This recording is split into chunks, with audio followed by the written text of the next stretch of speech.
આકાશવાણી ભુજ વરસાદ અંગેનું વિશેષ બુલેટિન પરેશ મારું વાંચે છે। નમસ્કાર। હવામાન વિભાગ દ્વારા જારી કરાયેલા રેડ એલર્ટ વચ્ચે રવિવારથી કચ્છમાં વરસાદ પડી રહ્યો છે। 2 દિવસથી પડી રહેલા વરસાદના કારણે કચ્છમાં જનજીવનને અસર પહોંચી છે।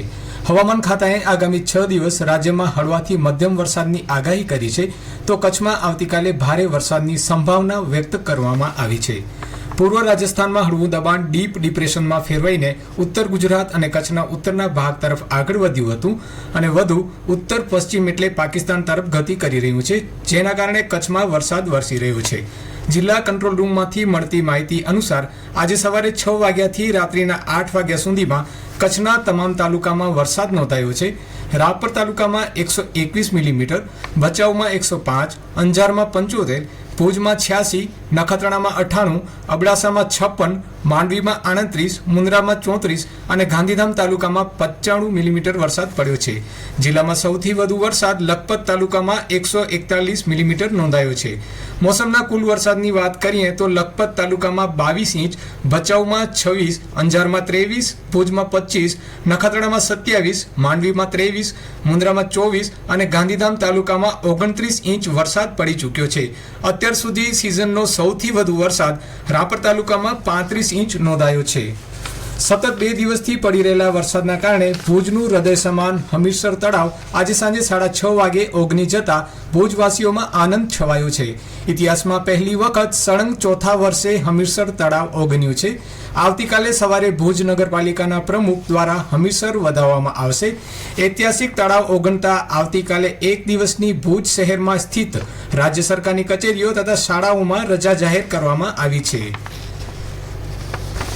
કચ્છમાં 2 દિવસથી થઈ રહેલા ભારે વરસાદના પગલે કચ્છ જિલ્લા વહીવટી તંત્ર નાગરિકોની સુરક્ષા તથા સલામતી માટે સંપૂર્ણ સજ્જતા સાથે સક્રિય કામગીરી કરી રહ્યું છે। જિલ્લામાં ભારે વરસાદ વચ્ચે તંત્રની સજ્જતાના કારણે અત્યાર સુધી કોઈ માનવ કે પશુ મૃત્યુ કે અન્ય અનિચ્છનીય બનાવ નોંધાયા નથી। પવન સાથે ભારે વરસાદમાં ચારે તરફ વરસાદી પાણી જોવા મળી રહ્યું છે, ત્યારે નાગરિકોને ડેમ, નદી, નાળા કે જોખમી જળાશયોના પટમાં ન જવા જિલ્લા કલેક્ટર દ્વારા અનુરોધ કરાયો છે। કચ્છમાં વરસાદની સ્થિતિ અને વહીવટી તંત્ર દ્વારા લેવામાં આવેલા પગલાં અંગે વાત કરતા જિલ્લા કલેક્ટર આનંદ પટેલે આ મુજબ જણાવ્યું હતું।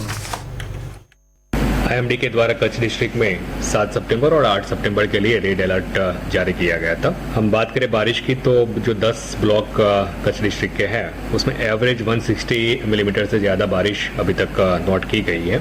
डिस्ट्रिक्ट में सबसे ज़्यादा बारिश रापर ब्लॉक में ऑलमोस्ट 437 मिलीमीटर नोट की गई है। अभी डिस्ट्रिक्ट में करीबन 20 के आसपास जो रोड हैं इसमें लोकल पंचायत बॉडी के भी रोड हैं, PWD और नेशनल हाईवे के रोड इसमें इंक्लूड कर दे तो ओवर टॉपिंग अभी हो रहा है। इनको जो व्हीकुलर मूवमेंट है उसके लिए अभी बंद किया गया है। स्थानीय जो प्रशासन है उसको जल्द से जल्द चालू करने के लिए अभी कार्यरत है। डिस्ट्रिक्ट में कोई ज़्यादा शिफ्टिंग वगैरह की ज़रूरत अभी तक नहीं महसूस की गई है। रापर ब्लॉक के कुछ विलेजेस में करीबन 150 लोगों का अभी तक स्थलांतर उनका शिफ्टिंग किया गया है। कोई मेजर ऐसा अनटोवर्ड इंसिडेंट डिस्ट्रिक्ट में अभी तक नोट नहीं किया गया है। लोकल लेवल पे जो भी छोटे मोटे इश्यूज वगैरह हम लोगों के ध्यान पे, प्रशासन के ध्यान पे आ रहे हैं तो लोकल प्रशासन स्थानीय जो भी ग्राम पंचायत वगैरह के साथ रह के लोकल लेवल पे उसको अभी रिजॉल्व कर रहा है। डिस्ट्रिक्ट में NDRF की एक टीम अवेलेबल है जिसको भी ऑपरेट किया जा रहा है और साथ में SDRF की भी एक टीम डिस्ट्रिक्ट में अवेलेबल है जो अभी रापर ब्लॉक में जहाँ पे सबसे ज़्यादा बारिश नोट की गई है वहाँ पे एक्टिवेट इस टीम को किया गया है। डिस्ट्रिक्ट में जो मीडियम इरिगेशन स्कीम है उसमें से 9 इरिगेशन स्कीम अभी ऐसी है जहाँ पे ओवरफ्लो हो रहा है और स्मॉल इरिगेशन स्कीम में से ऑलमोस्ट 77 स्कीम नोट की गई है जहाँ पे ओवरफ्लो देखने को मिला हुआ है। વરસાદની આગાહીને ધ્યાનમાં રાખીને આજે જિલ્લાની તમામ શાળાઓ, આંગણવાડીઓ તથા તમામ શૈક્ષણિક સંસ્થાઓને બંધ રાખવામાં આવી હતી।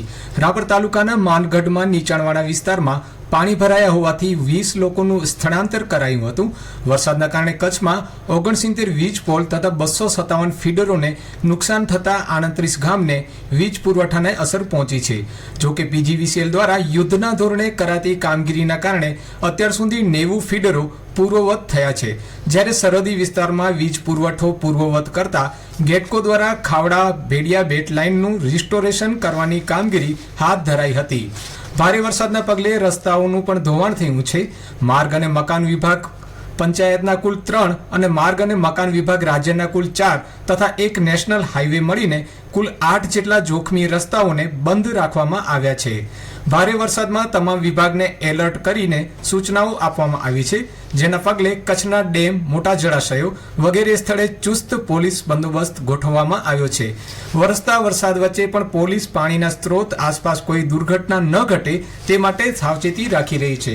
હાલ જિલ્લામાં 9 ડેમ ભરાયા હોવાથી આ ડેમના નીચાણવાળા વિસ્તારમાં આવતા ગામના લોકોને સતર્ક રહેવા સૂચના જારી કરાઈ છે, જેમાં રાપર તાલુકાના ફતેગઢ, ભુજ તાલુકાનો કાયલા, મુન્દ્રાનો કારાઘોઘા, અબડાસાનો બેરાચિયા, કંકાવટી તથા મીઠી, નખત્રાણાનો નીરોણા, રાપરનો સુવઈ, માંડવીના ડોળનો સમાવેશ થાય છે.